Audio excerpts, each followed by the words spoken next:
Та subscribe дарж сувга захиалаарай.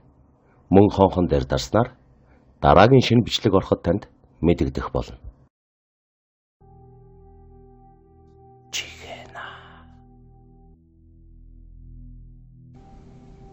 Дуулын хөвөөнд өвлжиж байсан самдгийн хүү морьтойгоо гол готолж аваад мөс рүү цөмөрчгөж гин гэсэн шууган голоор нэг тарж бил. Таньдаг мэддэг хүмүүс нь тэгээд бүр үхчихээ юу гэж сүйд болоход дөнгөө дамдингийн баг хүү мөстэй ус руу бэлгүүсээрээ сур уйж байгаад шумбаж орон голын ёроолд живчгсэн байхад нь олж гаргаж гинэ. Гэрийнх нь эхлээд үхчихэж гээд уйлаад байсан ч гэдсэн дээр нь хэд дараад л ухаан орсон юм байх. Усанд живсэн хүн ухаан ормогцоо баярлах ёстой байтал тэр хүү харин ч уурлаж намайг яагаад татаад авчих вэ? Би их гоё газар амьдрах гэж байхад та нар намайг татчихлаа. Буцаж ус руу орж өгнө гэд дайраад байсан нь гайхалтай. Гэлсэн яриа тархаж байсан юм а.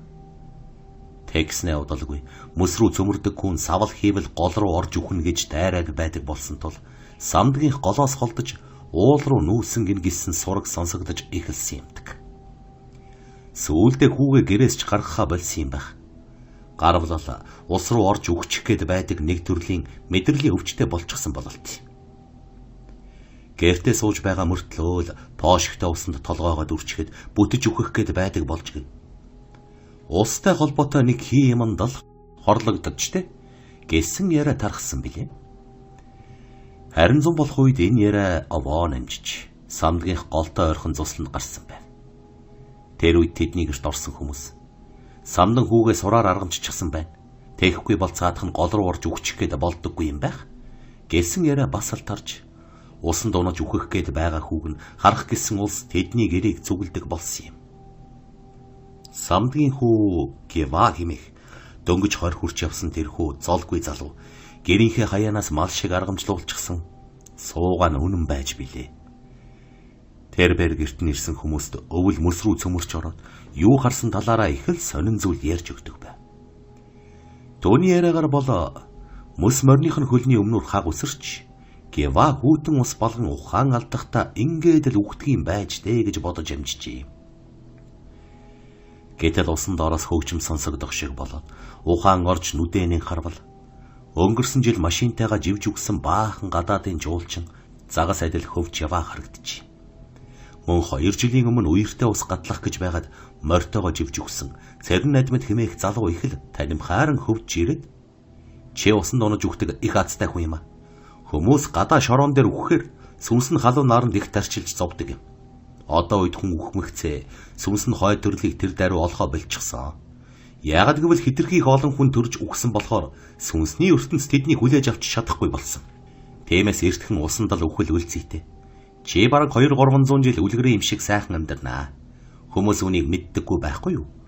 Гэж ухуулаад түүнийг дагуулan өнгө бүрийн чулуун хантай гэрэл ойсон маш гоёмсог газар руу орсон ажээ. Тэнд дандаа усанд живж өгсөн янз бүрийн хүмүүс байсны дотор нэг хөөхөн охин хөвж ирээд Гевагийн гараас атхан чи дөнгөж цаа ирээ юу? Надтай хамт цэлэн мөрөн орж үзэх үү? Гэж асуухаар нь маш их сайхан санагдан юу хэлэхээ мэдэхгүй зогсдол гинэд ухаан орсон юмсан ч. Энэ үед түүний хүмүүс уснаас гаргачихсан байсан тул тээнхүү босож орохоор зүтгэсэн ажээ. Тэр бэрийн бүхнийг яриад би одоо газар дээр амьдрмааргүй байна. Ус руу орж өгнө. Тэндэл жинхэнэ үлгэрийн юм шиг амьдрал байдгийг би харсан гэж зүтгээд байдаг байж. Хүмүүс түүний яриаг гайхшин ярилцаж энэ хүү усанд живэхдээ хийм олж харсан эсвэл ухаан санаа дэмэрснээс биш үхсний дараа усан дотор сайхан байдаг гэж ямар юм байх билээ гэж хачирхан ярилцдаг байсан юм а. Гэхдээ хинч түүний яриаг ол үндэстэй тунгааж бодоогүй санагд. Тэр явдлаас хойш хэдэн жилийн дараа Гева хүү их эцгийнхээ эзгүйд төмөр ваантай ус руу толгоогоо дүрээд бөглөрч өгсөн байсныг нэлээд хожуу олсон билээ. Тэр бодвол мөрөөдөд байсан газараа очиж амарсан бизээ.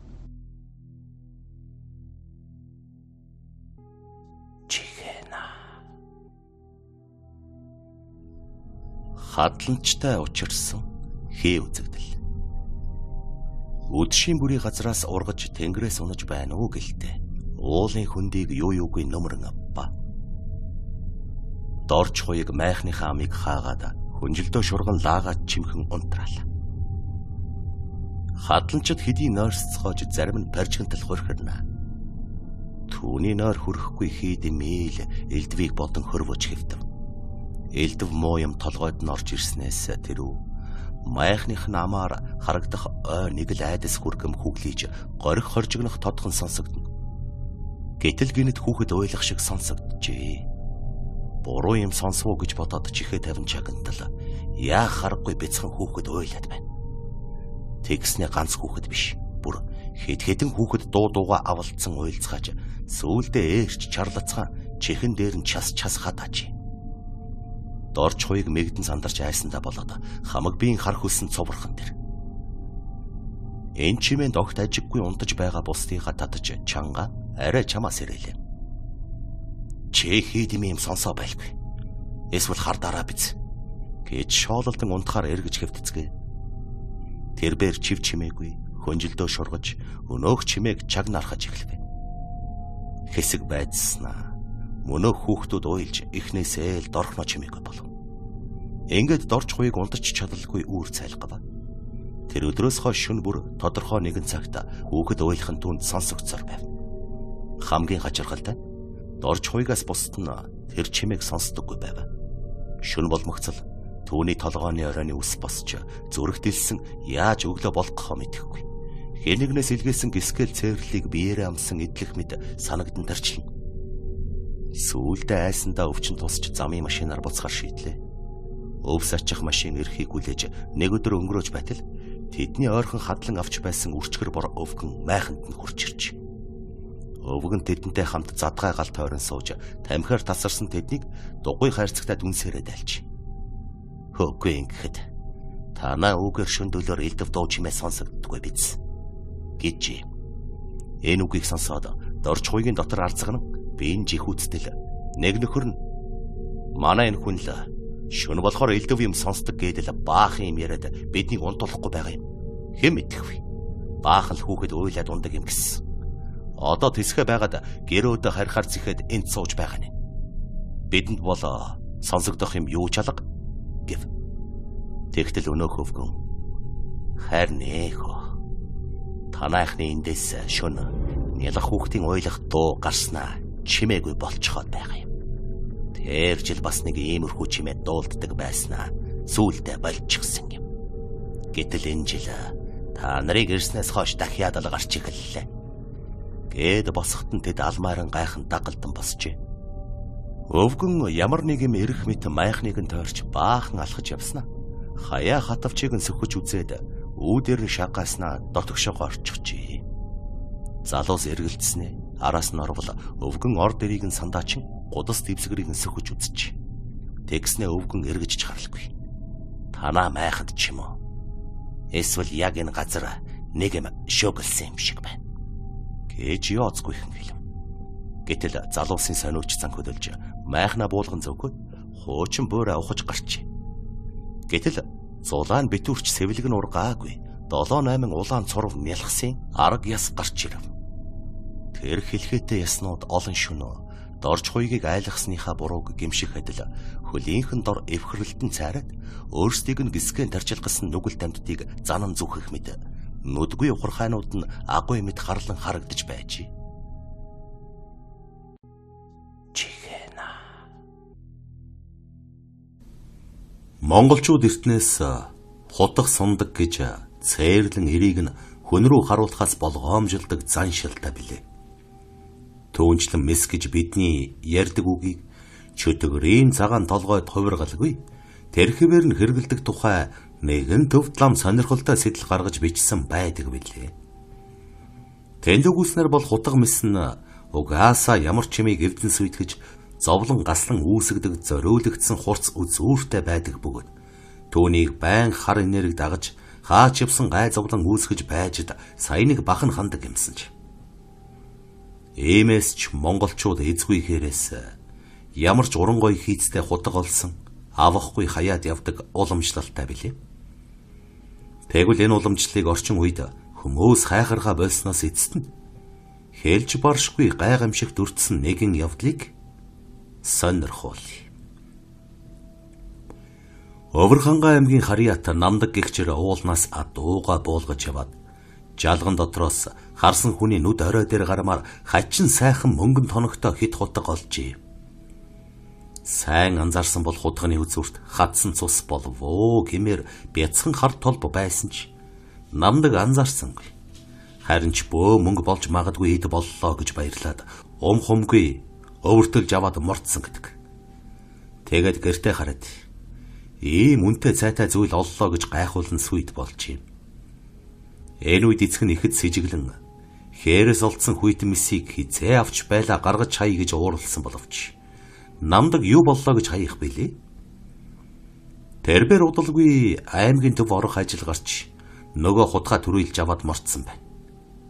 Аймгийн төвд байх хуучны зүйл сайн мэддэг өвгөн уран дархан дээр очиж өнөөх хутгаа үн ханшийг нь тогтоолгож аваад зархаар шийджээ.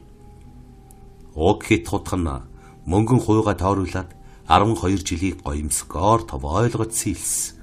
Хэднийхээ ёроолд эрдний чулуу бололтой гялалцсан шигтгэт хулсан савхных нь оосор алтан гинжээр ороогдсон. Эд мэддэг хүн бол их хүн хайж мэдэх чансаатай зүйл байжээ.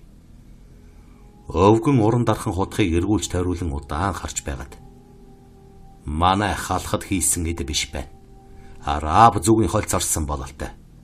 Гэхдээ 12 жил сийлсэн байхыг бодоход тэр зүгийн дархнаар Монгол хүн л захиалж хийлгсэн болов да.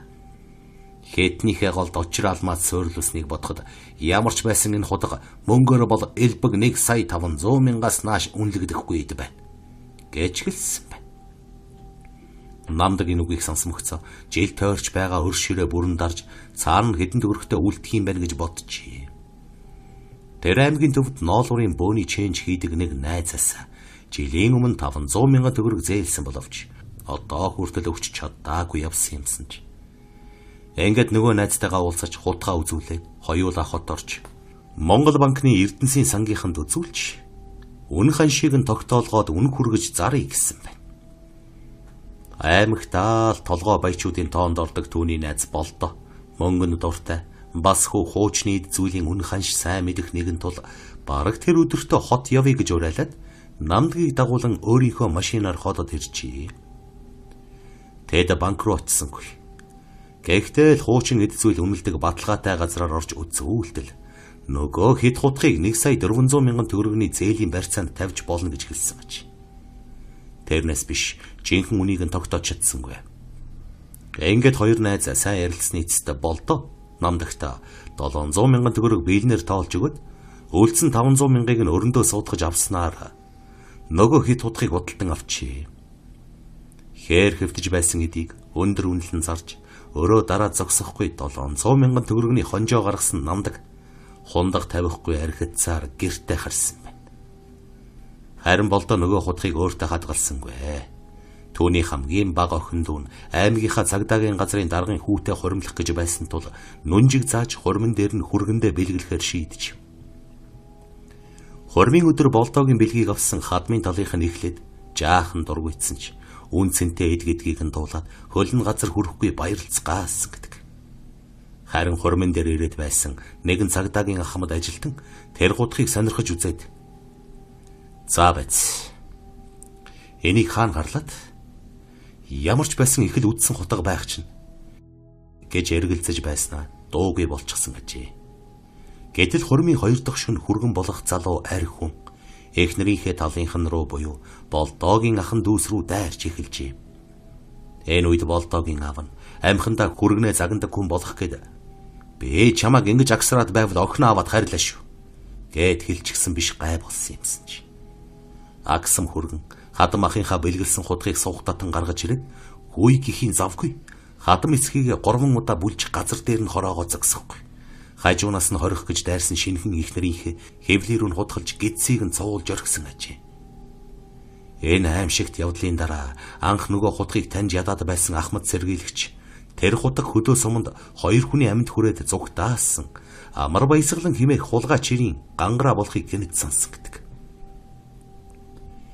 Энэ хутагнаас болж намдаг хүртэл аймгийн төв орж байцаагдсан бөгөөд сөүлд нь хэргийг хэрэгсэхгүй болгосон ч гайтай хутгийг хүн болгон авахаас төвөгшөөж байсан тул Улаанбаатар хот руу аваачиж Тэр үед шинээр би болоод удаагүй байсан нэгэн хадгаламж зээлийн хоршооны захиралд зарж орхисон юмсан ч.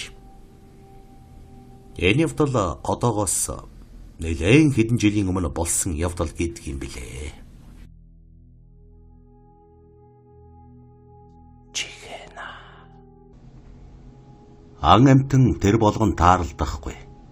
Хаяа нэг тоорой мод сүглих, элчилгүй уудам говь нутаг гадаад дотоодын жуулчдын төдийгүй монголчуудын сэтгэлийг татсаар ирсэн билээ. Говь нутагт хүний сонирхлыг хамгийн их татдаг зүйл бол элбийн юм шиг зэрэглээ гэж ихэнх хүмүүс ярьдаг. Тэрхүү зэрэглээ нь хот болгоос айлгэр улс амьтныг дүрслэн үзүүлдэг. Тэгвэл 1954 онд говь нутагт судалгааны ажил хийж явсан монгол эрдэмтэн Сергей Долгемцов маш сонин зүйлийг их говийн зэрэглээн донд олж үзжээ. Энэ тухай Оросын холбооны улсын Вокруг Мира сэтгүүлийн 2002 оны 8 дугаарт хэвлэгдсэн байна. Түүний бичсэн нийтлэлд манай эрдэм шинжилгээний баг Монголын говь нутагт бий болоод байгаа аимшигт Махчин мангасыг судлахаар 1954 оны 7 дугаар сарын сүүлчээр Өмнө Говь аймгийг зорлоо. Махчин мангас гэсний учир нь тус нутгийн хүн амьтныг хоромхон зуур бариад идчихдэг амьтан юм. Бидний хувьд тэрхүү мангас гэд байгаа амьтныг харсан гэх малчинтай уулзах нь чухал байгаа. Учир нь тэр малчинтай цуг явсан хүн тэр амьтанд идүүлсэн байна. Ингээд бид 7 хоног явсны эцэст нөгөө малчныг очлоо. Төвний яриагаар бол гигэн цагаан өдөр газраас аянга цахилгаан шиг зүйл гарч ирээд цуг явсан хүнийг нь ухаан алдуулаад хоромхон зуур хувцсан дотуур нь ороод идчихсэн бололт. Малчин тэр даруй зугтаж гэртээ харсан юм байхаа. Маргааш өглөө нь мөнөөх газар очтол талигачийн цогцсноос зөвхөн гавлын ясал үлдсэн байж. Энэ тухайн нутгийнхан нотлон ярьснаас гадна гигэн цагаан өдөр тугал бирууга тэр мангасанд идүүлж байснаа ч ярьсан юм. Манай багийнхан анх Улаанбаатараас гарахдаа энэхүү явдлыг хүмүүсийн сүсэг бишрэлтэй холбоотой гэж ярьж байсан. Гэтэл тус нутагт сүүлийн 6 жилд чон, мазаалай, эрвэс зэрэг амтан огт харагдаагүй аж. Төдөлгүй бид мангас байдаг гэдэг мөнөөх газарт очиж тэр хавийн элс шорог шинжиж үзвэ. Хамгийн сонирхолтой нь хэсэг элс боронгтой босноос гадна ямар нэг амтан явж өнгөрсөн гэмээр улмөр олдов. Бид тэр газар 7 хоног судалгаа хийсний дараа өнөөх малчны дахин очихоор бөөнөрөө хөдлөлөө. Говьд 7-8 дугаар сард тэсхийн аргагүй халуун болдогт бол ан амтан хангай газар руу дайж чихдэг бололт. Зууны эд халуунд машины ус халаад явдаггүй. Манайхан халууцнаасаа болоод говийн зэрэглээг нуур цөөрөм гэж андуурна. Бид нарны халуун буурах үед хөдөлсөн ч төөрж орхив. Говийн элс эргээд харах хооронд мөр баллах нурангатай байдаг. Бид төөрч будилж явсаар хэсэг амарч байтал урд талд л өглийсэн хар юм харагдав. Үүнийг хараад бүгд л дуу алдаж зарим нь говь дургадаг өнчин хайлаас мод байна гэцгээв. Тэгтэл өнөө бараан юм чинь наашилсаар модон байшин болох нь ойлгогдов. Бид машинаас сагаад өнөөх байшингийн гадаа зогслоо. Хоёр цонхтой хаалга нь онгорхой мөртлөө ямар ч салхи савиргүй байхад савчин хягтнаж байна. Бид байшинд орохоос тэнгэлзэн гадаа нь нилээн зогсож байснаа сигналдваа. Ямар ч хүн гарч ирсэнгүй. Тэгэхээр би бусдыгаа дагуулад дөрүүлээд байшинд орлоо. Аалзны шүлс нүүр аманд орооцолдоод огт явуулахгүй байв. Тэгэхээр бамбарасан гэрэлтүүлбэл тэр байшинд далаачны дүүжин ор модон аяг халбах сэрэ байх юм. Бүр эрт балрын үеийн хийцтэй хутаг хүртэл байсан. Яг л түүхийн музейд ороод ирсэн юм шиг. Тэгтэл миний хажууд явсан залуу гэнэт муухай орлоод ороод ивгэцэн. Төвний гутал нэл цус болчихсон байва. Тэрхүү цус цаад талын өрөөнөөс урсан гарч ирж манай залуугийн зогсож байсан шалны завсраар орж байв. Би цаад талын өрөөний шилэн унжуургыг сөхөн орвол баахан хүний цогцос давхарлаж хураасан байв. Үүнийг хараад бүгд хэртгэхийн зочиж сайд дээр ажиглан харвал Тэдгээр цогцнууд бүгд нүцгнээс гадна цаад талд нь хүн хөдлөх дүрс үзэгдсэн юм. Энэ үед манай залуус бүгд бууга гаргаж хэмбэ гараад ир гэж хашгирсаар бамбраа өргөв. Гэтэл таазнаас дүүжилсэн торон нөмрөг хөдөлсөн нь яг хүн шиг харагдчихлээ. Тэр өрөөнөөс нэг л айдас хүрэн мэдрэмж, өгөөдөс цутгам, цусны ихүн үнэртэй холилдон ханхал саар л байв. Зогцоснуудын цаана хаалга байх бөгөөд тэр хаалгаар бидний ортол болонд нь нэг хүү сууж байна. Тэр хүү айснасаа болоод чичирч бидэн рүү чон шиг улаан үдээр цоо ширтэж байсан. Тэр уртхар үстэй хэрдэг болсон торн нөмрөгтэй 12-оос 13 насны хүүхэд байв. Миний хажуу зогсож байсан юм чи. Чи юу хүүхэд вэ? Энэ ямар учиртай байшин бэ? Гэж асуугаад хүүрүүд өгсөн юм. Хүү огт хөдөл гөөнгүй суух бөгөөд эмч түүний толгойд гараа хүргээд эргэж ирэхдээ миний чихэнд энэ чинь бийгүй юм байна гэл.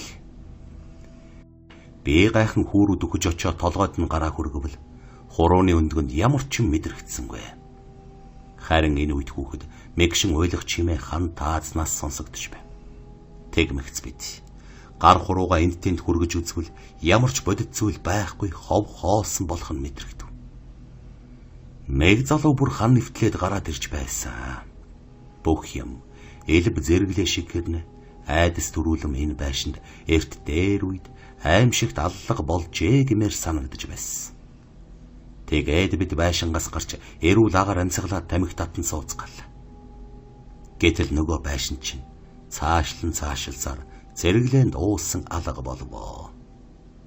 Маргааш өглөө нь нар мандахад зах хязгаарна харагдахгүй зэрэглээ яг л далай тэнгис шиг мэрэлцэж байв. Үнэхээр гайхалтай. Манай багийнхан тэр газар сар гаруй судалгаа хийсэн ч хүн амтан барьж иддэг мангасыг олж харсангүй. Харин бидний дараа тийш явсан эрдэмтэд говьд хүн мал хордуулж иддэг олгой хорхоо гэдэг аюултай амтан байна гэдгийг тодорхойлсон юм.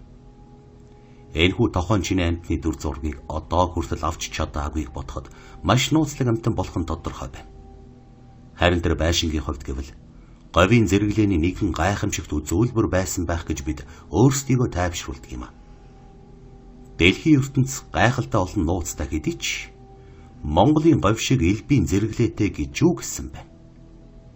Энэхүү монголч эрдэмтэн уг нийтлэлтэй маш сонирхолтой олон зүйл өгүүлсэн нь бидний сонирхлыг эрэхгүй татсан юм да.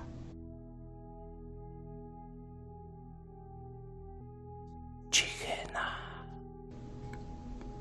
Аагүй хэмээх харанхуй хар нүхэнд танигдж тайлагдаагүй.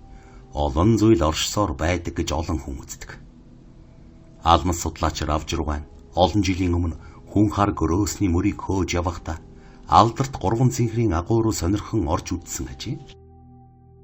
Тэр үед уг агуйг албан ёсоор нээснийг орон даяар зарлаад удаагүй байсан ч нутгийнхан бол бүр дээр үеэсээ андахгүй мэддэг. Тэр бүхэл сайн ирчүүд оргонож байсан гэдэг. Равжруган тэр агуйд нэг хоногтоо их л сонин зүйл үзсэн тухайга тэр үеийн эрдэм шинжилгээний хүрээлэнгийн ажилтан мегмарч авт аминчлан ярьсан байдаг юм а. Нам засгаас Равжругайг алмас энтер гэж хий хоосон цуургал тарааж ард олны сэтгэл санааг уймэллээ хэмээн хатуу донгодж байсан цаг болохоор тэйхүү нууцлах нь аргагүй бизээ. Хожим цаг тавигдж бүх юм чөлөөтэй болсон 90-ад оны ихэр мегмарч авын ярьснаар бол Равжругай агуйд орж нэг салаанд нь гал түлчгээд аппарат хэрэгслээ янзлан унтахаар зэхэд сутал. Ойролцоохон улс шолох их шиг мөс чингэнэх мэт хачин чимээ гарсан байна.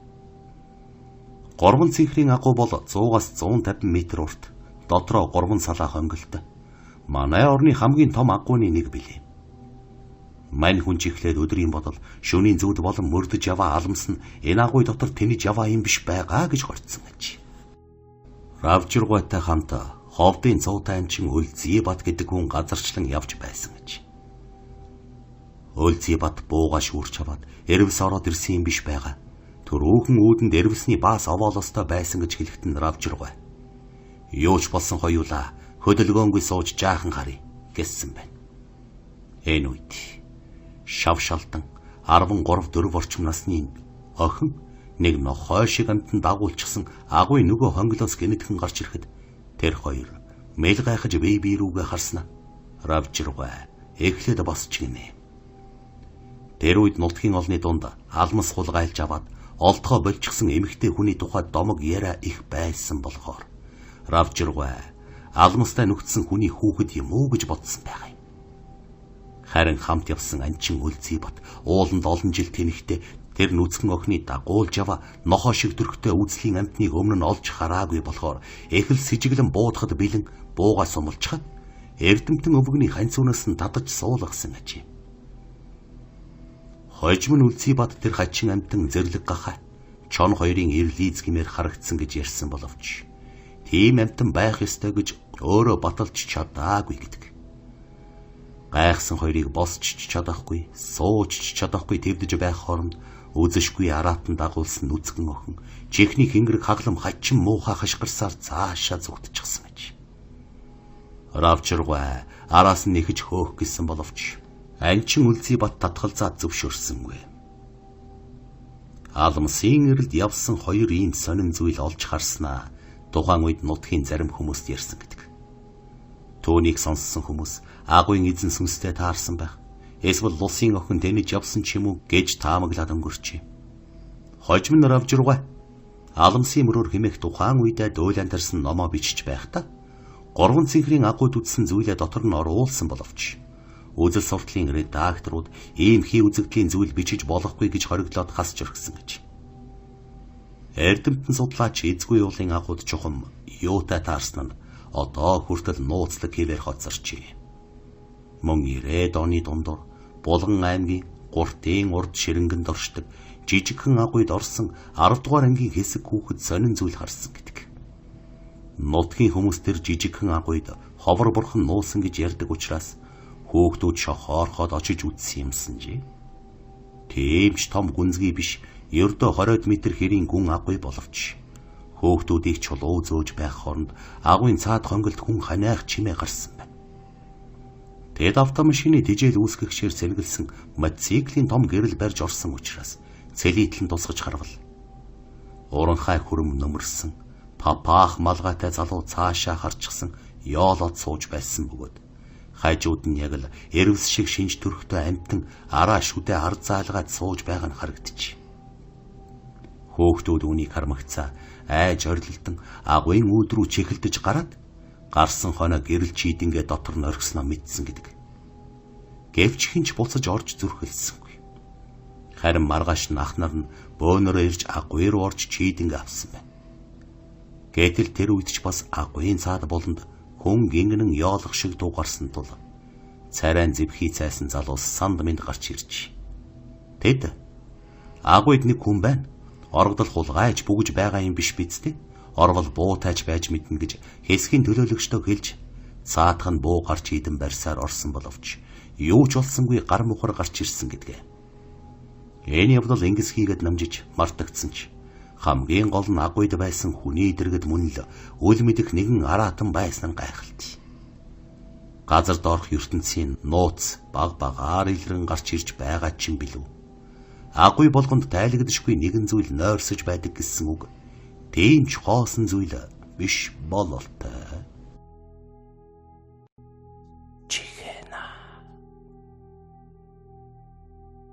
Цогоо Мөнхбат хоёр хар нил хаасаа үүзээгүй ижилдэн дассан сайхан найзууд ажээ. Тиймээс Мөнхбатыг нас барсан тухай сонсоод цогоо гүн шоконд орж өдөр шөнөгүй архицаар гүнзгий хордлогонд ороод найзынхаа араас явж хашаахчээ. Тэр найзыгаа оршуулах өдөр арай хийж хөл дээрээ салганаж босоод сүүлчийн замд нүүдэх ёслолд оролцохоор хүнээр дэмнүүлэх нь холгүй гэрт нь очсон байна. Мэдээж талигачийн ах トゥ найз нөхөдгээд олон хүн бужигнаж өгцсөн байна. Мөн эхнэр нь уйлан хайлсаар тэрвэрэн авчээ. Энэ үед цогоо золтой л муурч унссангүй. 5 хоногийн өмнө л Мөнхбат тэр хоёр эхнэрүүдээсээ далдуур хуйвилдан хоёр залуухан бүсгүйтэй амралтанд очиж хэд хоног тарвалзаад ирж бил. Хоёр андын сүүлчийн зугаалга тэр байж дээ. Өмнө нь хэд хэдэн удаа ийхүү эхнэрүүдээ араар нь тавьж байсан бөгөөд үг яриагаа нэгтгэхэд унууч тусалд нь панаалтаж чаддаг байв. Гэтэл одоо найз нь энэ хорвоод үгүй болчихсон. Эхнэр нь түүний ингэрт асаад уйлж байдаг. Уймарт салгалсан эхнэрийг нь тайвшруулад таван үг солихтой болсон хойно чухам юунаас болж өнгөрснийг нь асуувал гэнэтхэн л унаад тэр чигээр талигач болсон гэж. Түүний зүрх гэнэт хаагдсан гэсэн онш гарсан юм байх. Цогоо итгэж чадсангүй. Бэйн муу байсан бол мэдэгдэн шүү дээ. Чи сайн ажиглахгүй яавдаа хэмээн эхнэрт нь гомдлоход цаатах нь. Зөв зүгээр ажилдаа гарсан хүнийг чинь тийм амархан явчихна гэж яаж санах вít. Өдөр ажил дээрээ юм хийж сууснаа л гинэтхэн ширээгээ дэрлээд унчихсан гэсэн. Би өөрөө итгэж чадахгүй байна. Хэмээн өмөлцөж байсан гэж. Уудсан ч үгүй найзынх нь авсыг тээсэн машин айж ухан хөдөлж газар дээр нь салах ёс хийхээр ах дүү нар нь ч араас нь дагж юм. Баг нарангийн гэрт багтах зайгүй чихэлдсэн шарилуудын яг голд талигачиг нутаг луулахаар газар ухаж зэгсэн байв. Бүх ёс гормыг лам нарын заасны дагуу үйлдсэн эцэст түүний эдэлж хэрэглэж явсан зүйлээс маш олон жил барьж аваа гар утсыг нь хадгаар орон хамт хийж байхад цогоо гашуудан харж зогсжээ. Одоо энэ гар утсны эзэнтэй ярих аргагүй болсон. Гар утас нь ч хамтдаа авсанд орж байна гэж бодохоор нэг л хачин санагдаад байв. Оршуулах ёслол гүйцсний дараа цогоо гэрээр нь орж хоолцоо амтсан болоод бие өвдөд байна хэмээн бушуухан харихаар хөдөлгөө. Тэгээд гэртээ харсан хойно сэтгэл нь тавгүйтэд байсан тул баг зэрэг арх ууж гашуудлаа тайлахаар нэг шил арх задалжээ. Гэвч тэрээр угаасаа архины хордлогоос бүрэн гараагүй дэрн сэтгэл нь тавгүй байсан тул ядах юмгүй нам цогтчихж. Тэгснэ тэр яагаад ч юм бэ? Авсанд бүх нойрсож буй найзынхаа гар утас руу залгачихжээ. Ямар учраас ийм үйлдэл хийснээ тэр тайлбарлаж чаддаггүй ч. Хамгийн хачирхалтай талигачийн утас дээд хэмээн дуудаж байснаа гинэд шажигнан хэн нэгэн хүн утсыг нь авснаа. Яах гээд унтуулахгүй байгаа юм би. Шөнийн 3 цаг болж байхад чинь галзуураа юу гэж урдаас нь уцаарлах сонсогдсон байна. Харин үүнийг сонсоод цогоос ихэ орох шиг болсон гэж. Тэр айж гайхсандаа утсаа бушуухан салгаж орхиод салгалсан гараараа өмнөх шилтэй архинасаа хундаглан хийж залглаад. Юу вэ? Найз маань нас бараагүй амьд байна гэж юу? Хэмээн үглэж байжээ. Тэрч байтугай төр зур клиник үхэлд орчихсон хүнийг мэдэлгүй оршуулад сүүлд нь нөгөө хүн нь амьдаараа авсан дотор байгаагаа мэдээ хачин их айж зүрх нь хагаран өгтөх тухай номноос уншсан зүйл нь санаанд оров.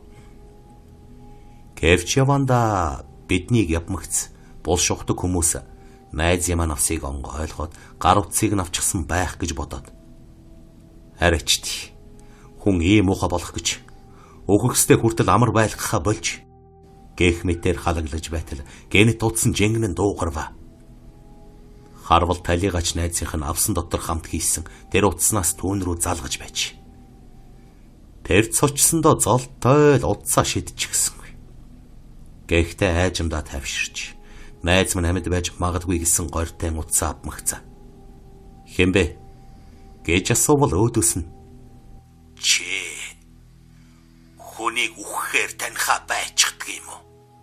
Гэж нэг нь их л ууртай асуух дуулцсан боловч талигач найзынх нь дуу хоолой биш байжээ. Үүнийг сонсоод цогоогийн үстэй толгой өөрийн ирэхгүй хөрвөсгийж тэр чичирсэн хоолойгоор чи хэмбэ? Би чамайг танихгүй байна гэвэл урдаас нь миний отасны дугаарыг хүртэл мэдхэ болоо юу? За. Өгчхэр ногт таньхаа болж занга ховргадаг юм байна л. Цогоо мөн новш минь чи одоо хаан байна? Арай их нэртэй минь унтаж хэвтэй юм биш биз. Тэгвэл би одоохон очиод та хоёрын арьс махыг хүү татаад шингэн цусыг чинь сороод хайчихна шүү. Хэмээн зүрх зүссэн муухай дуугаар зансан гэж. Цогоо энэ яриаг гүйцэд сонсолгүй утсаа салгаж өргөжээ. Ямар ч байсан талигач найзынх нь хоолой биш гэдэг нь ойлгомжтой байж. Гэвч хэн байх вэ? Гарцаагүй хүүр ухаж авсан дороос талига чимийг тондог хүмүүсийн хийж байгаа ажил байхаас зайлахгүй гэж бодсон тэрээр яахаараа миний нэрийг мэддэг билээ гэж эргэлцсэн. Найзын минь утсан дээр миний нэр гарч байгаа шүү дээ гэж бодоод ялимгүй тайвшран талигачин эхнэр рүү залгасан байна. Эхнэрт нь юу хэлэхээ сайн бодож төлөвлөөгүй байсан тул эхэндээ жаахан сандарч эг маг хийснэ нэг сонин үйл явдал болоод байна. Чи мөнхөөгийн гар утас руу залгаад үзээч гэвэл эхнэр нь урдаас нь уурлан уйлганаж. Чи согтуу байгаа мó? Оршуулаад нэг ч хоноогүй байгаа хүний утас руу залгах гэсэн чинь юу гэсэн үг вэ?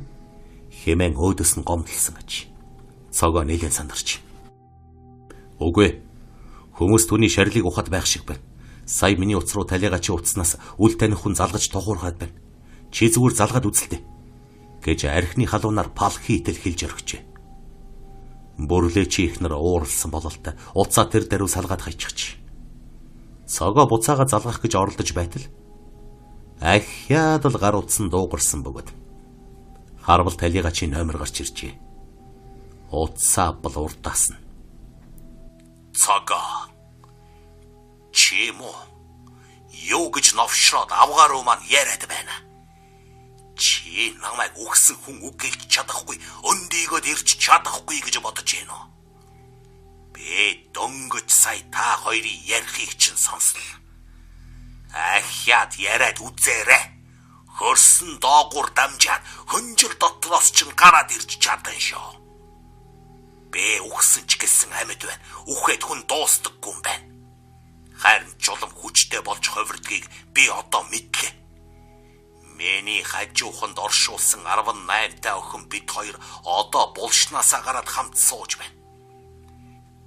Тэр бид хоёр одоо амраг болсон. Гэх зэрэгэр сонсхоос дотор хүй төргөм зүйл яриад ихэлсэн тул цогоо уцаа салгаж юм.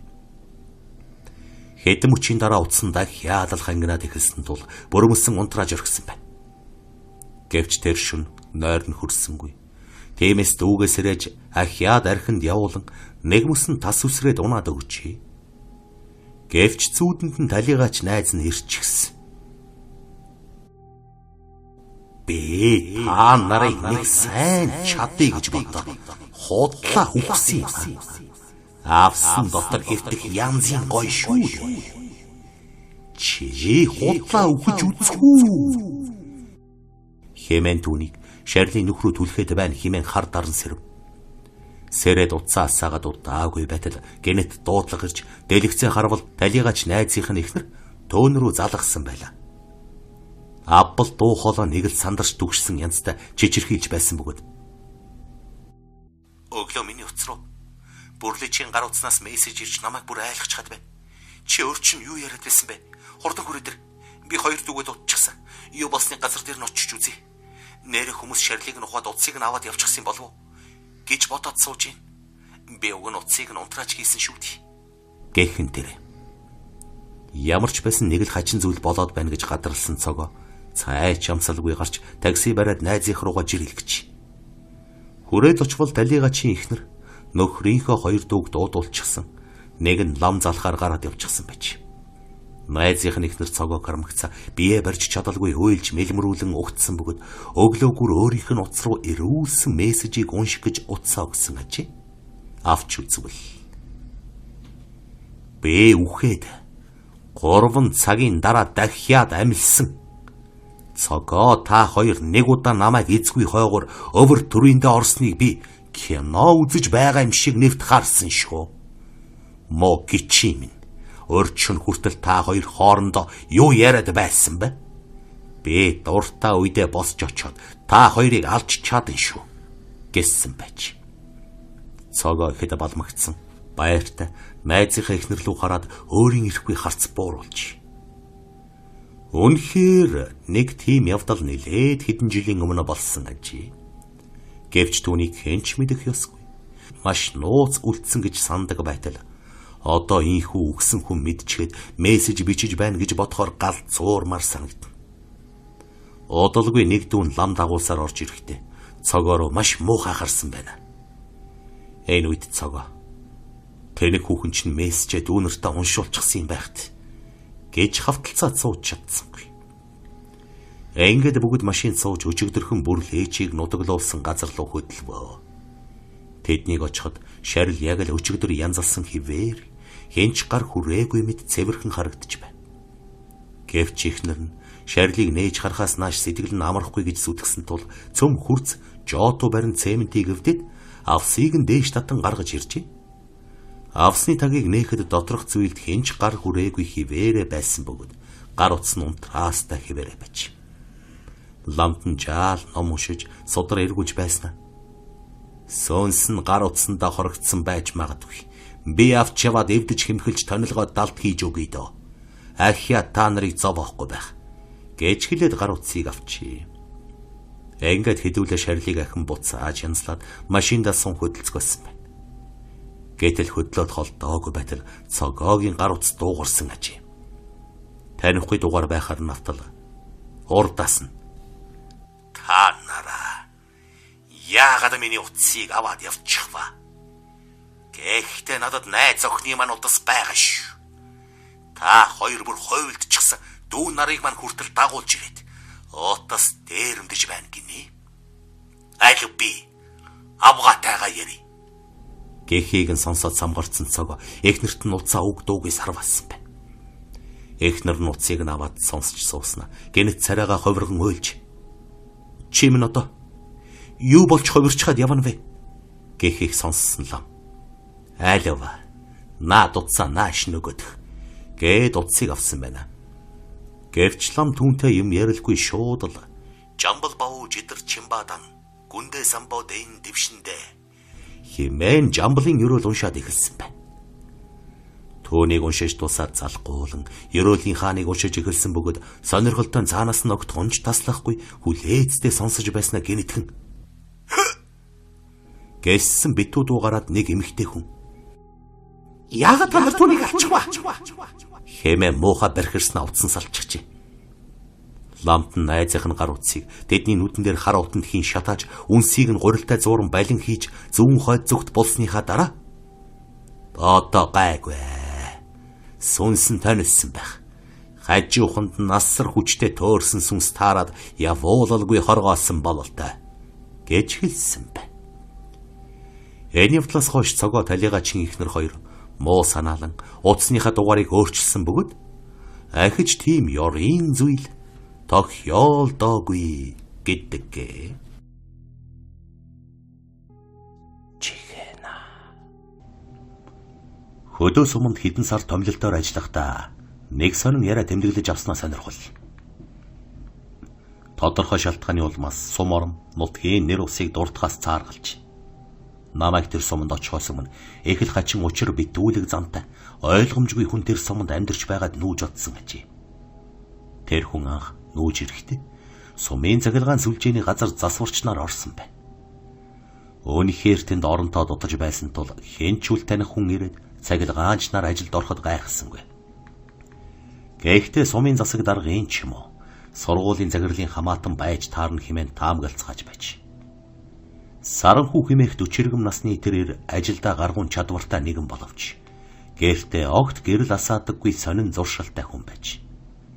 Орой болж сумын төвийн бүх айлын гэрэл яралцдал асахад зөвхөн шин захилгаанчны цонхол таг харанхуй байдаг байж. Хүмүүс сонирхоод цонхонд дөгж очиод нэг муу лааны гол сүү мэтл асаачсан сууж байгааг олон удаа үзэгдсэн тул хүмүүс яагаад гэрэл асаадаггүй юм бэ гэж түүнээс асуудаг болж. Тэгэхэд Саранхүү би гэрлийн харшилтай хүн олон жил захилгаанчин хийж дандаа өндөр темптэй гэрэлтэй харьцнаас болсон уу? Шөнө орой гол төлөв бүдэг гэрэлд суухгүй бол болохоо болсон гэдэг байсан тул хүмүүс сүүлдээ тоохоо болсон байна. Гэхдээ хэдэн сар өнгөрөхөд бас нэг хачин зан түүнд илрээд ирхэн тэр. Гадаа намрын сэрүү орж айлууд мод түлээ буулган гал хөс түлж хаа сайгүй утаа суунаглаж эхлэхэд Саранхүүгийн гадаа л юуч байдаггүй. 10 сарын дундуур нэг айхтар хүйдэрсний дараа сумын хэдэн залуу Саранхүүгийн зориуд орж үдсэн байгаа юм. Тэгэхэд яг л мөсөн цэвдэг шиг хүйтэн хонгол болсон өрн Саранхүү нэг муу билетийг залгachсан дээр нь аягшуул хутгаад сууж байсан гэж. Залуус.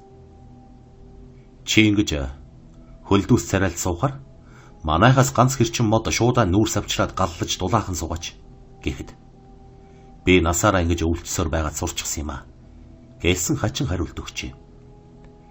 Үүний дараа Саранхуг мэдрэл муутай төрөлхийн гажиг өвчтэй хүн гэсэн яриа тарсан аж. Галгүй гэрэлгүй суух дуртай түүнийг чөтгөрч байж магадгүй гэсэн яриач хүчтэй гарч ирсэн байна.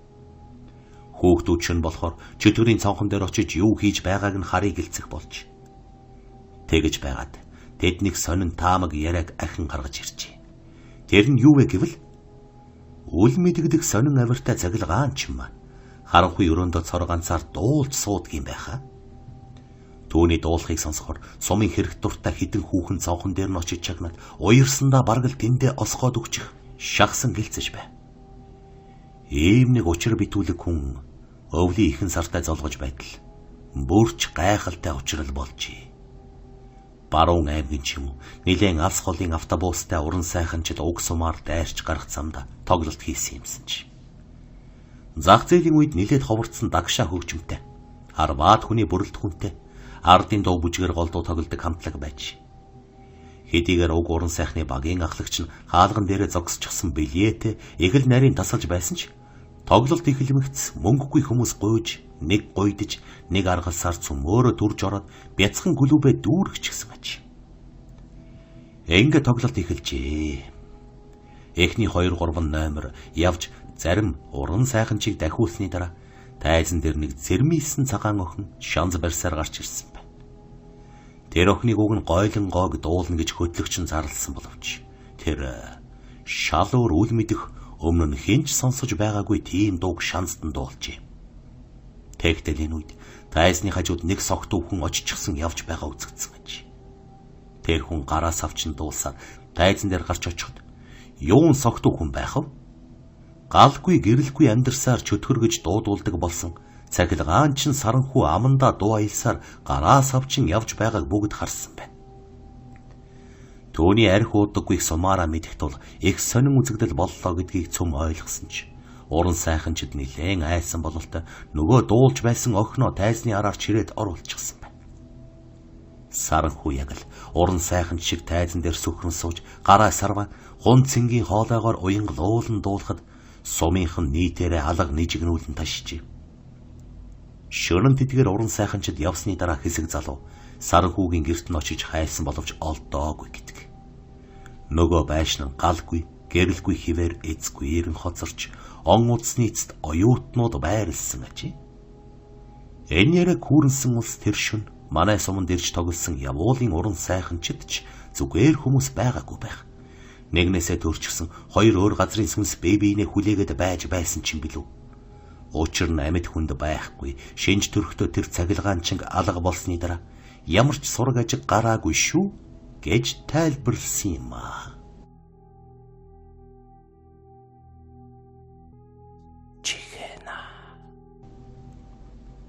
Дэлхийн уур амьсгал өөрчлөгдөж, байгаль экологийн тэнцвэртэй байдал алдагдан, ан амьтны тооц өөрч ховордохын хэрээр бидэнтэй зэрэгцэн оршдог буг чөтгөрийн ертөнцөд мөн өөрчлөлт орох аж. Харин тэд чухам яаж өөрчлөгдөх бол? Жишээ нь цус сорогчдын загал майлсан эцэг болох Владын Дракула гүнгийн өхөшгүй хар сүнс яаж ховрох вэ? Мөн Английн Кентербери шилтгэн болон Австрийн Калиста гүнгийн цайзанд хэдэн 100 жилээр оршин буй хорогдсон сүгс өөдрүүд юу болж ховрох юм бэ? Монголын өргөн удам нутаг даяар өөрийн орон зайгаа тогтоосон өвлжөөний буг, хөдөөлүүлэх газрын хий үзэгдэл, хээрийн гүйдэл, хоосон дуу хоолой зэрэг үл ойлгогдох зүйлс яаж ховрох бол? Тэгвэл эрдэмтэд бидний чөтгөр гэж үздэг тайлагдашгүй нууц оршихуйн амьтад улам хүчтэй, улам аимшигтай, улам бодиттой болж хувирна гэж таамагласан нь эвгүй эзмэр. Жишээ нь байшингийн хан тогшхоос хитэрдэггүй хий дуу чимээний сүнс бэйжин амилж хүний биед хувиран гарч ирэх магадлалтай аж юм. Шөнө унтаж байхад хаан ихтэй шалан дээр хадаас хадаж байгаа мэд чимээ гараад тасардаггүй байшин байдагт. Оршин амьдарч байгаа хүмүүс нь хүртэл дүүндээ дасчихсан гэмгүй л хан тогшоод байдаг болохоор нь тоохоо болчихсон байх жишээд. Тэгвэл Тийм байшинд нэг л орой гэрийн эзэн нь гаднаас орж ирлээ гэхэд үл таних хүн доошоо хараад суучихсан модон алхаар ч юм уу өөр зүйлээр юмнуудад сууж байх нь байна шүү дээ. Зөвхөн түүгээрч зогсохгүй хан таазан дээгүүр явж цонхны шилэнд дүрсээ үлдээн алга болж гэрэл цагилгаан таслан буудуулж байшингаар нэг орилж чарлан уйлж тэрч байтугай хамт суугаад хоол идэх гэж дайрдаг болох ажээ. Тэгвэл одоо хүртэл хүний дүрсээр харагдан дуу хоолой сонсогддог. Заримдаа хүн рүү дайрч довтолдог хий амтад бүрч аюултай бийжин ховрох магадaltaй гэн.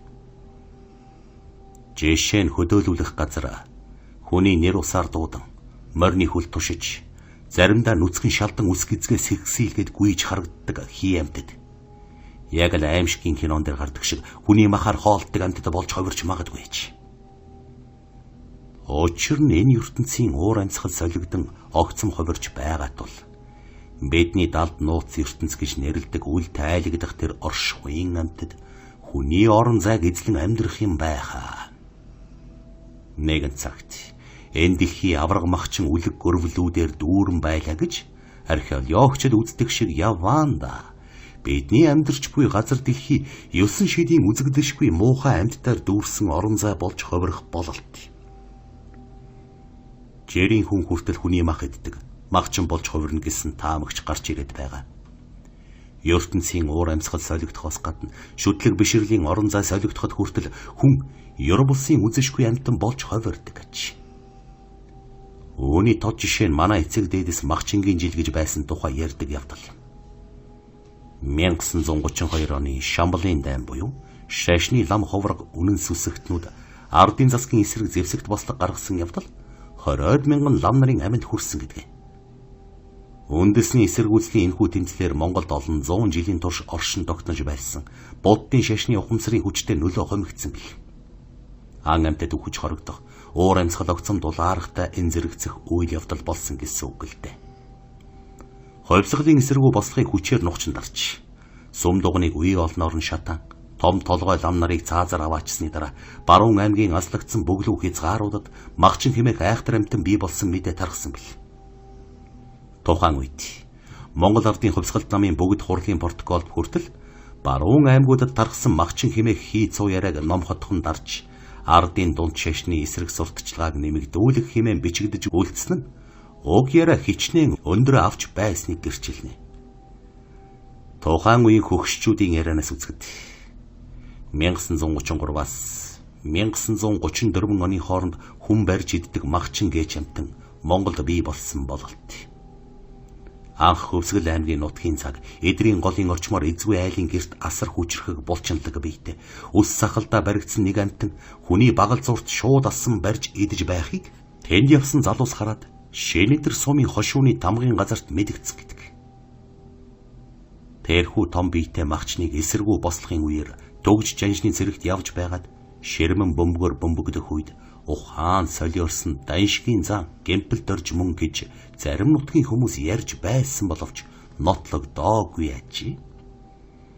Харин Махчны тухай яриа маш хурдан түгэн дэлгэрч хүмүүсийн айдас нэмэгдсэн тул Цэрлэг мандал аймгийн төвөөс 2 хуягт тайварлагч бүхий 30 орчим цэргэрж эдрийн голоор самналт хийсэн байгаа юм. Гэвч бүтэн 2 сар гаруй ирж хайгаад Махчныг олж чадсангүй. Энэ хугацаанд авраг бийт Махчин бэлчээр дээр хоной хариулж явсан залууруу дайрч тас татаад хайчихсан байхад нь хошууны дарга Ренцэн дорж дотоод яамны төлөөлөгч Янсан жав ховьсгалт цэргийн хорооны дарга Галдан дорж нарын хүмүүс очиж үтсэн байгаа юм. Гэхдээ тэд Махчныг үзээгүй учраас хий цуу яриа дэг дээхээс болгоомжлон хончин залууг чононд бариулж өгчээ гэсэн яриа тараасан ажи. Чон барьсан гэхэд шүдний ором мэрж зулгааж идсэн байдал зэрэг нь их л өөр байсан тухай хожим нь Ренчэн дорж ам алдаж байж. Эдрийн голын авраг Махчны мөрийг нь олж хараагүй байтал Архангай Завхан аймгийн нутгийн заагт байсан Багдадцангийн ойролцоо амьд хүн рүү гигэн өдрөөр улангассан дайрдаг Бердан бууны сум нэвтэрдэггүй бас нэг Махчин гарч ирсэн тухай цуу яриа дэгдэжээ. Тэр нь харин эмэгтэй хүн байсан гэдэг. Жасын малыг хурааж Багдадсангийн хүрээг түймэртчихэд буцаж явсан ногоо малгайтнууд руу Сондуулын ам гэдэг газар нөгөө магчин гэнэт гарч ирж дайраад гурвыг нь газар дээр нь барьчихсан тухай хүн болгон шөөгөж байжээ. Чохон мэн үед л нийслэл хүрэндэх Монгол ардын хувьсгалт цэргийн удирдлага, Монгол ардын намын төлөөлөгчдийн чихэнд хөдөө орон нутагт бий болсон магчингийн тухай яриа хүрсэн бололт. Энэ үед зарим лам нар шашны догшин бурхтыг хэлэг нүүлсэн тул мам өөрийн галзуу дүрээ амьлуулан илгээж өс хонзонгоо авч байна гэж ухуулдаг болсон байна.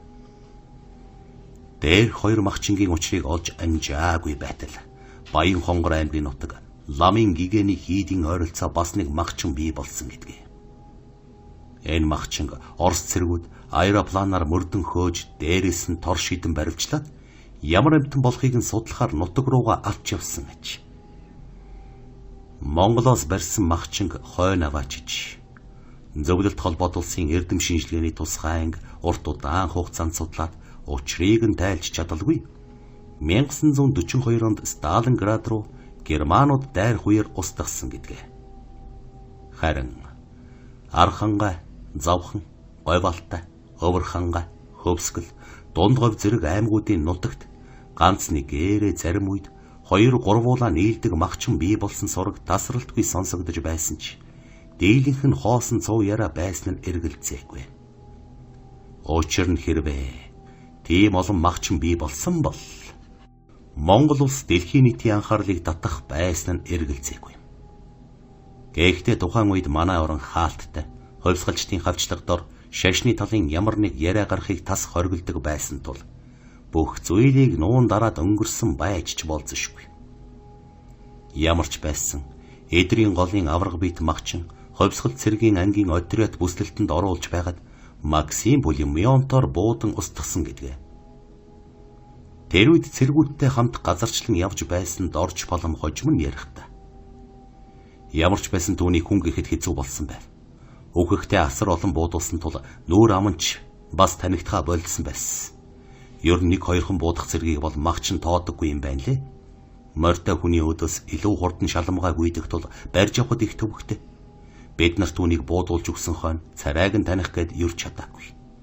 Ямар ч байсан манай нутгийн хүн л биш. Буудаж алсныхаа дараа дээр нь бензин асгаад шатааж үнсийг нь газар булсан юмдаг. Пулеметны хайжингалд хоёр талаасаа орсон болохоор бараг шатаахан жилүү байсан болов уу? Миний мэдхээр тэр жил бий болсон цагаас хойш 16 хүн барьж идсэн юмдаг. Ганц хүнээр тогтохгүй мал руу хүртэл дайраад түүхийгээр нь тасар татаад идчихээд явчихдаг байсан. Хэмээн дурсан юм а. Босод магчин ч ялгаагүй эмэл маягаар цэргүүдийн бууны суманд өртөж алга болсон нь лавтай. Ямар ч байсан тэр үед төрсэн хүмүүс өөрсдийгөө өнөө хүртэл би магчингийн жил төрсөн гэж тэр нэгэн учир битүүлэг аимшигтэй үзэгдлийн талаар дурсан сансаар байдгийн билээ.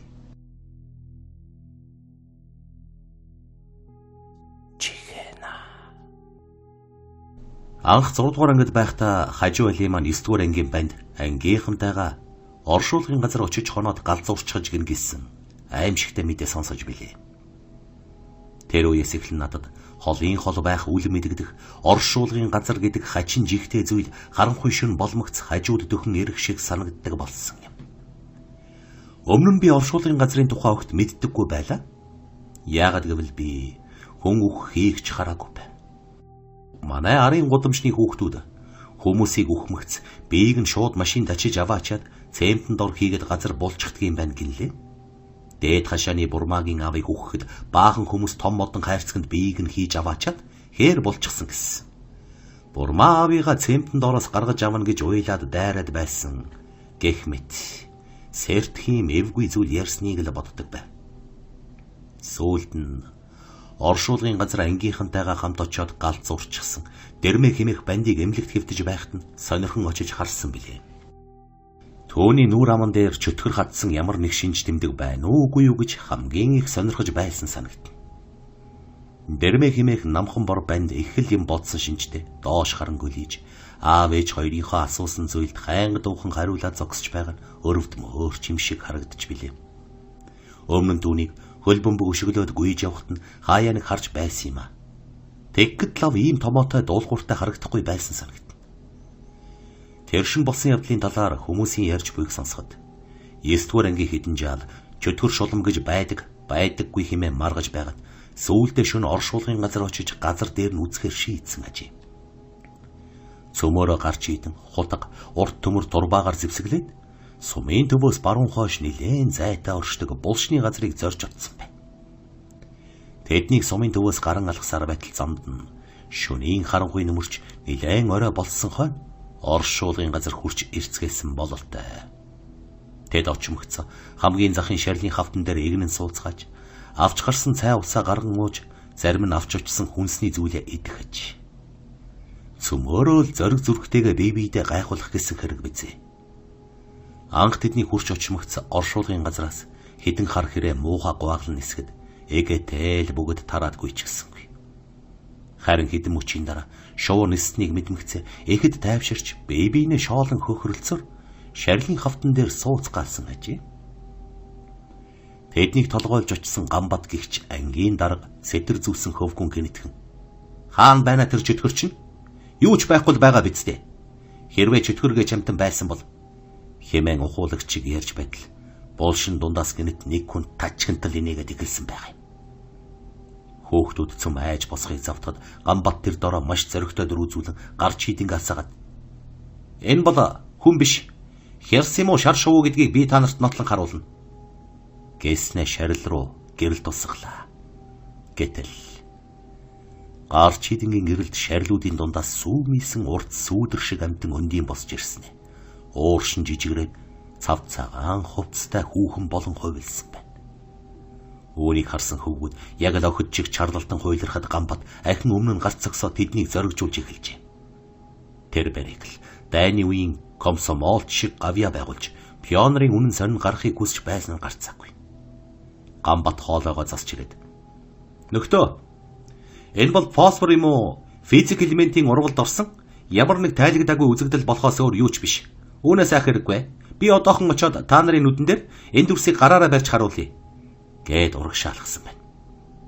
Төөнийг дөхөх тусам гэрлийн цацраг дугуйлж бүргсэн хий үзэгдлийн хүүхэн инээмсэглэн даашинзаа намруулж байснаа. Гамбатыг өмнөө тулаад очимгц урдаас нь бөөн тоосоор үлээх шиг болтол. Гамбатын хамаг биеийн тэр чигээрээ арга яс болоод хувирчихжээ. Хөөхтүүд үнийг хармагцаа сүнсээ зайлтал айж муухай чарлалтан зугтаасан бөгөөд Гамбат ч хар ирчээрээ гүйж ирсэн аж. Хөөхтүүд түүнийг үгчглээ гэж бодсон тул гайхан зог тусаж чи зүгээр үү гэж асууж илтээ. Тэгэхэд Гамбат маш их уурлан юуны чинь зүгээр үү гэж хэмээн тэднийг хараан зүгсээр та нар дайны үед бол нэг нөхрөө дайсны гарт хаяад бууж өгцгөх болсон юм байна гэж хашигчин бөөнсөр үзүүлжээ. Хөөхтүүд түүнээс юу болсныг асуухад юу ч болоогүй. Метр хий гэрлийн дүрсэнд хүрэхэд толгой жаахан эргээд хүчтэй физикийн бодис ялгарч байгаа тул багтаа ойртохгүй бол болохгүй байна гэж бодсон. Тэгээд эргэж харсан чинь та нар намайг хаяад гүйлдэж байхаар нь уур хүрээд гүйсэн байхгүй юу? Хэдүүлээ одоо буцаад очие. Их сонин шинжлэх ухааны нээлтч хийж магадгүй шүү. Гэхэд төрөөхөн аимшигтай зүйл олж харсан хүүхдүүдээс хэн ч буцаж очихыг хүссэнгүй. Хэнхэг марксист Гамбат та нар эргээд хар. Миний биед хүрээд үз. Төрөөчийн физик үзэгдэл алга болсон байгаа биз дээ гэжээ. Ингээд хоорондоо хэрэлдэж маргалцсаар сумын төвд буцаж ирсний дараахан зүгээр явж байсан дэрмэ гинэтхэн надаас нэг хүн салахгүй дагаад байна гэж хашгирснаа амнаас нь хөөс сахаран ухаан алдаад унчигч. Жинхэнэ хиймэнд гар хурж барьж үтсэн Гамбат яагаад ч үгүй ятал зүгээр л дагаж явсан дэрмэ ийхүү хорлогдсон нь хүүхдүүдэд гажирхалтай санагдчихъя. Нэлээн сүүлд дэрмэг эмнэлгээс гарсан хойно би түүнтэй зориуд уулзаж юу болсныг асуухад дэрбэр ямар нэгэн ярих дургүй дүинг маягтай байсан. Тэр ч насаараа тийм амтан болж хувирсан да. Харин Гамбат 10 дугаар анги онц төгсөөд Москвагийн их сургуульд олон улсын сэтгүүлчийн ангид суралцах хуваар авсан ч тэр жилээ хээр явж байгаад гинэтхэн үхчихсэн билээ.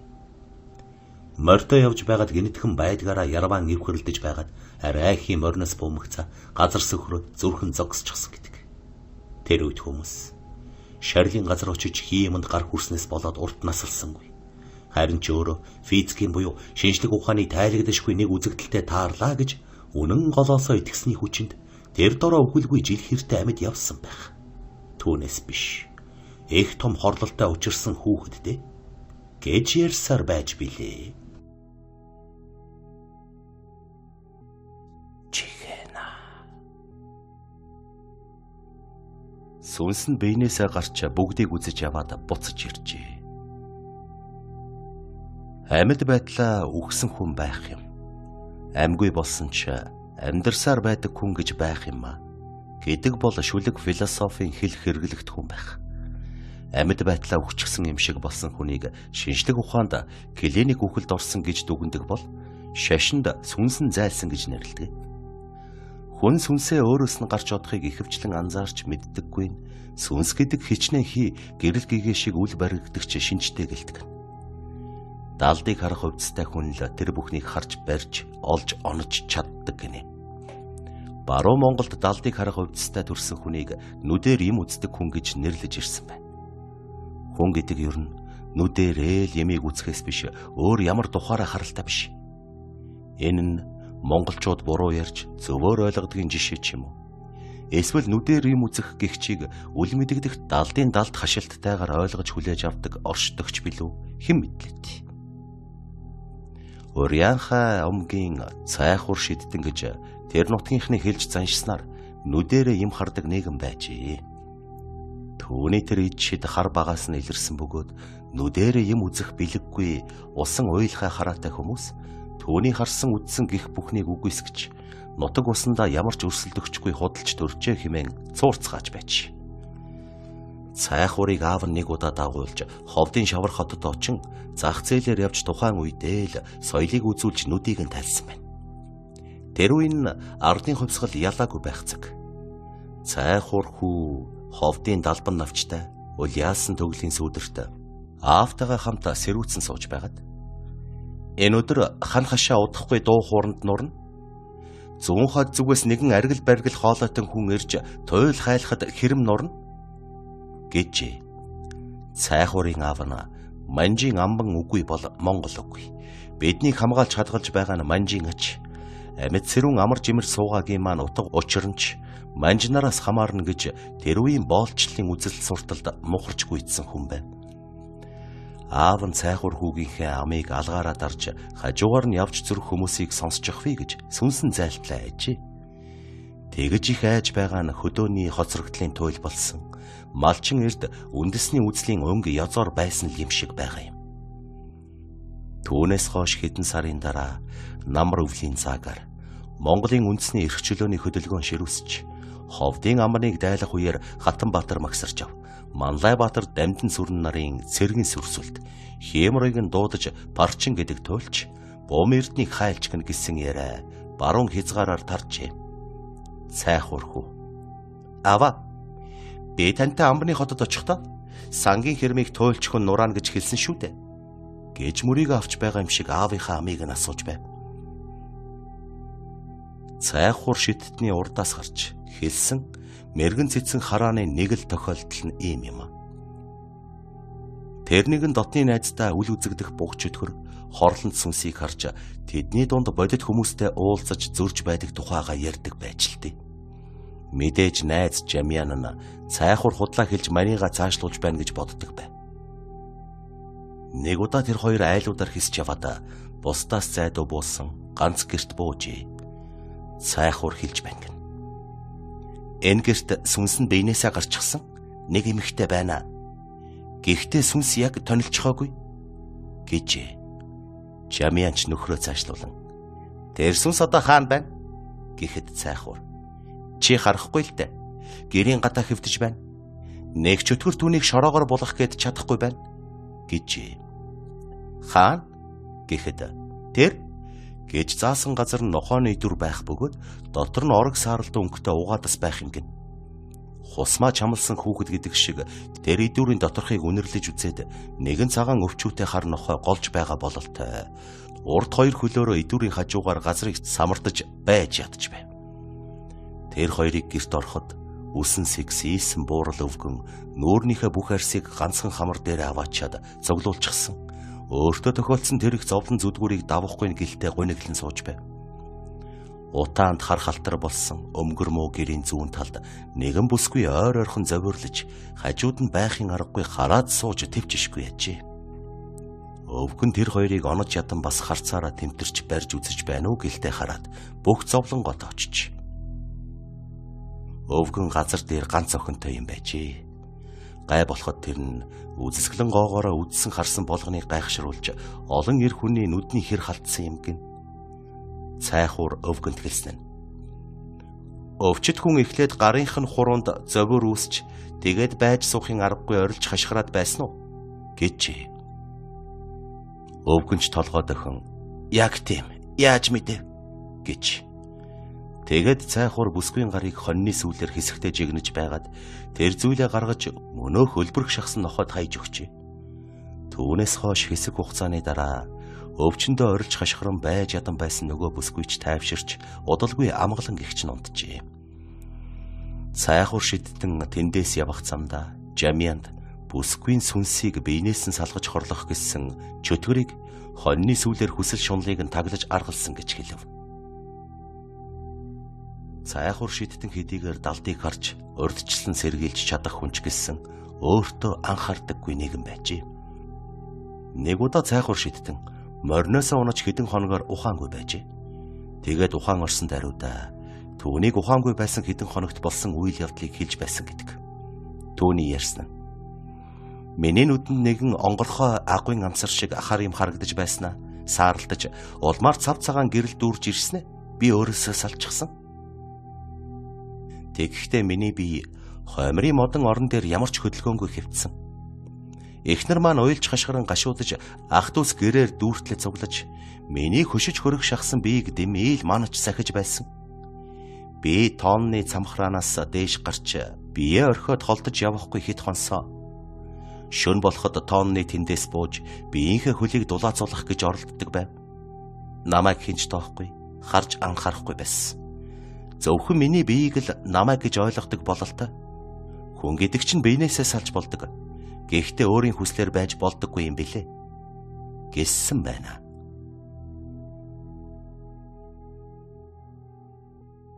Чихэна. Хожир булангийн сүнстэй байш. Баянзүрх дүүргийн 23 дугаар хорооны хожир болонд 11-ийн буудал гэж зэлүүд буйдхан газар байх. Энд соц нийгмийн үед ардын армийн танкийн хороо олон жил байрлаж цэрэгэрсийн улаан тоос умбарч байсан газар. Одоо тэгвэл тэр үеийн цэргийн ангийн байрны балгас болох шахсан хэдэн байшингаас гадна буудлагын полигон жаахан наашлаад армийн нөөц техник агуулгыг мансан дугаар цэргийн анги буй. Сүүлийн үеэс тэр хавийн дэл сул бүх ээл газарт айлууд бууж хүн амтны хөл хөдөлгөөн сүрх хийхэлсэн. Тэр 11-ийн буудал орчим шинээр баригдсан нэгэн улаан тоосхон байшин автобус унааны яг улаан зам дагуу байх. Хүмүүс түүнийг сүнстэй байшин гэлцэх аваа. Тус байшин хот суурин бараадагсдын хорхойг гозгонуулсан тун аятайхан хийц дончтой баригдсан ч түүнд нүүж орсон айл даанч нэг удахгүй бусдад худалдаад талиж одох бүлэг. Тэдний нэг нь Хинтийн аймгаас шилжин ирсэн гомбинх байлаа. Анх тэднийх тэр байшинг 5 саяар худалдаж авсан ч удалгүй 3 саяар зарчхаад явсан байна. Шинэ эцэд нь тэр байранда оролгүй зуны 3 сарыг өнгөрөөсөн ажээ. Энэ хооронд тэр байрны цонх хаалга нэвтэрч тэр хавар хөлхөгсдийн жорлон болгох төгч. Дээрх байрыг анх гомбинд нэгэн цэргийн хүн заржээ.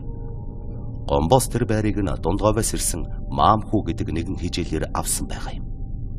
Маамхүүгийн тийхүү хэдэн сар эзгүй байлгаж байгаад засч тордон нүүдэлж иржээ. Гэвч тэднийх сар бололгүй 3 настай хүүгээ өвчний учир алджээ. Маамхүү нэлээдгүй сүсэг бишрэлтэй нэгэн тул ламхаар авчирч ном уншуулж үзүүлж сая л явдалтай байшин гэдгийг нь мэдчих. Ингээд хөршайлынхаа хүнтэй уулзаж ярилцсан байна. Хөршинч хэд хэдэн айл нүүж ирээд учир битүүлэг шалтгаанаар нүүн утсан тухай ярьсан нь түүнд үнэхээр айдастай санагджээ. Гэрт нэрж, ном уншиж, засал хийсэн ламч, үхээрийн бузар шингэсэн газар байна. Буш ухна, баргийн хүнд тохирох газар биш юм гэжээ. Ингээд маамхүү тэндээс шалавхан нүүхийн мөрөөсөл болж 1 сая төгрөгөөрч болохноо зарах зар өгөөд гажуурт тосгоноос төхөж бараадсан нэгэнд зарчихсан байна. Маамхүүгээс тэрхүү байрыг худалдаж авсан Гамболд дөнгөж хөлд орж байгаа балчир хүүтэй байгаад хагас сарч бололгүй хагцжээ. Ингээд ламхараар явж ер бусын ёр шингэсэн байр сав болохыг нь мэдээд маамхүүтэй очиж уулзчих. Маамхүүтэй хоёул ярилцаж тохироод Гомбинд очсон байна. Гомбих тус байшинг худалдаж авсны дараа тулгар биетэй эхнэр нь хэд хэдэн удаа маш хүн дээр өвчилж өгдөг сэгтгийн даваан дээр Европ имлэг ардын уламжлалт эмчилгээ эцэст нь мэрэгж төлгөж бөө зайрангаар хүртэлгүйгээд тэр байрнаас шалавхан нүүсэн байна. Ингээд 3 эр удтал ярилцжээ. Хамгийн сонирхолтой нь тэр 3 айлд 3 өөр янзаар хий үзэгдэл үзэгддэг байж. Гомбих нүүж ороод удаагүй байхад Гомб тулгар биетэй эхнэртэйгээ хоёуулахна байж байтал гэнэт тэр хоёрын унддаг орон дээр гэнэт учир зүггүй 2 хүн айхалж өөхлөн үүлэн борооны ажил хийх чимээ гарч сонсогджээ. Тэд ихэд эвгүйцсэн байна. Энэ чимээ үлдэж болгонд сонсогддог болж. Гомб эхнэртэйгээ хамт арга буюу мухрынхаа өрөөнд хүртэл орцосч шөнийг өнгөрөөж үтсэн боловч бас л тэр өрөөнд нөгөө 2 ирчхэд өнөөх ажлаа үргэлжлүүлдэг болсон төдийгүй эхнэр нь өвдөж сандаргаж эхэлсэн гэдэг. Маамхүүгийн нүүж орсны дараа нэг хэсэгтээ ажин түжин байсан ч нэг л өдөр тааз нь энд тэндээсээ нурж дээвэр дээгүүр нь хүүхдүүд гүйлдээд амар заяа үзүүлдэггүй байж. Маамхүү хэдэн удаа хөндөй дээврийг 2 талаас нь банз мотор хижнэн давхарлаж хатсан ч хөндийн дундуур нь хүүхдүүд хашгиралдан гүйлдэж шороо тоос бужигнуулаад удсан ч үгүй. 3 настай хүүн онош тодорхойгүй өвчнөр өөд болсон байна. Ингээд тэднийх лам хараар хичнээн явсан ч тусыг солоод арга буюу Гамболдод заржээ. Гамболдод зарахдаа нэг тиймэрхүү шүү гэдгийг маамхүү хэлсэн байгаа юм. Тэгэхэд нь Гамболд "Өө тэр яхав. Надад чадaltaй лам бий. Харин та нар үнэ битгий нэмээрээ" гэж гуйсаар худалдаж авсан гэж. Гэтэл тэднийх орсон өдрөөс өөл ер бусын тохиолдол учирчээ. Оройн халуун ам бүлээрээ хоолой идэхээр байцгааж байтал зуухан дээр нь байсан данхтай цаг хэн нэг нь татаад асгачих. Бүгд л дав дувхийн зуухных нь хажуугаар өнгөрсөн муурандаа бүхий л буруу өгч. Гэтэл шүн дунд өнөөх муурна гэнэт орилж шөнийн харанхуйд 2 нүд нь ногоорон гэрэлтэж шөнжөнгөө ямар нэг амтантай хөөцөлдөд хонжээ. Тэд эхлээд муура зүнчгэж гэж бодцгоосон байв. Гэтэл өдөр болохоор өнөөх муурна зөв зүгээр байж байснаа л өдөш ямар нэг хий үзэгдэлтэй хөөцөлдөд эхэлдэг байна. Ингээд Гамболд хэд хэдэн лам авчирч ном уншуулсан боловч байдал уламд ортож 3 настай хүүг нь мууртайгаа хамт өнөөх хий үзэгдэлт хөтлөгдөн гэрээсээ гарч гудамжаар өнгөрч явсан машинд дайруулан нас баржээ. Ингээд арга мухардан маамхүү Гомб нартай уулзсан тэрхүү байрны ард сэтгэрийг хэрхэн хөөж тонилгох тухай хэдэнтэй ярилцсан ч тусыг солон арга буюу саяхан галдан шатаасан байна. Одоо тэрхүү сүнстэй байшин хэмээх ойлголт хужир булангийнханд үгүй болж автобус микробусны жолооч кондуктор сүнстэй байшингийн буудал гэхгүй шатсан байшингийн буудал хэмээн зарлах болсон гэдэг.